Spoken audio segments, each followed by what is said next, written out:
To Hollywood now, and a rare look behind the scenes at what Marvel hopes will be its next big blockbuster, Captain America: Civil War. ABC's Nick Watt got to see the set and meet the cast.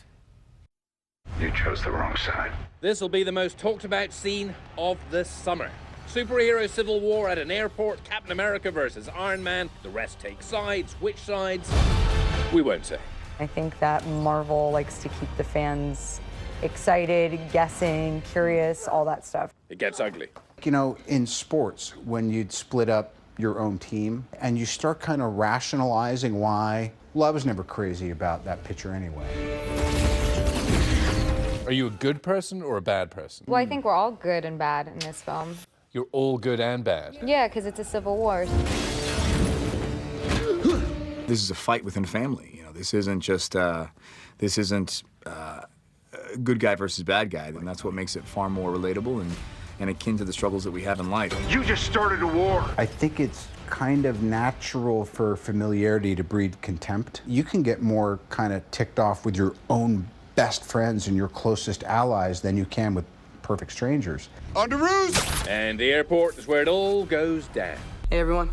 This is an enormous battle with, 12 characters. I could do this all day. It gets pretty hairy, I must admit. Cap versus Iron Man, shot here on a soundstage outside Atlanta, Georgia. You're playing with a lot of green screen. At the time, it's just a sweaty mess of punches and kicks, and then you see it put together, and it's really a masterpiece. Technology is just perfect for it right now. You know, I think they've been trying to make these kinds of movies for a while, and now it's like the right time.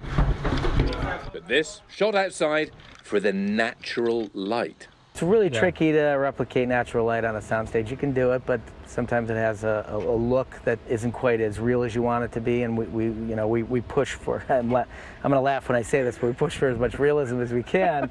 So they shoot in the sun, in the heat, but sexy stunts are no longer enough. You can have all the special effects in the world, but unless you have substance beneath it, no one cares, because we've seen enough special effects with this generation. We know what an explosion looks like. So we have personality clashes and multiple characters. This is the current vogue in superhero movies, ensemble casts. Think The Avengers. The more broad they get, the more interesting all the films get. Or the recent Batman versus Superman. Did you feel any pressure after some other recent superhero films were perhaps not so well received? You feel pressure regardless of the landscape. You feel pressure, especially because of the previous films in the Marvel Universe. You almost feel pressure to kind of match your former self. It's not a solo effort. There's an incredible amount of characters in the film, more than there's been in any Marvel movie. Making his big screen debut, Black Panther, played by Chadwick Boseman. And do you go by Chadwick, or do you get called Chad? Try calling me Chad. Try it. Black Panther is getting his own movie, slated for a 2018 release. T'Challa is the prince of Wakanda. That's how you meet him in this movie. Wakanda is a highly technologically advanced country, probably the highest civilization on Earth. Marvel has rolled out a huge kind of roster for themselves, which does not include either one of us having a standalone. We're still friends, right? Depends on how hard you hit me. That's a crying shame. I love Black Widow. You only make this worse. You saying you'll arrest me? Who did you like in the comics when you were a kid? I never really read comic books as a kid. Really? As a kid, I had an older sister, so I wasn't exposed to, like, cool, tough comics. I was reading, like, Care Bears and, like, My Little Pony and stuff like that. I'm glad this is on film. This is great. RDJ, the highest paid actor in Hollywood, will probably do another Iron Man. I just finally know what I have to do. I feel like I could do one more. Apparently, he works hard for the money. Downey's a real master. It may not necessarily be classified as improvisation, but he certainly rewrites, on the fly. After one take, scribble, scribble, scribble, try this. He never mentioned that. Maybe only 1,000 times. His rewrites are not self-serving, they're scene-serving. He really knows how to make things better. I mean, that's why the Iron Man movies are so good. Writing the only superpower he wants. I wouldn't want any of that stuff.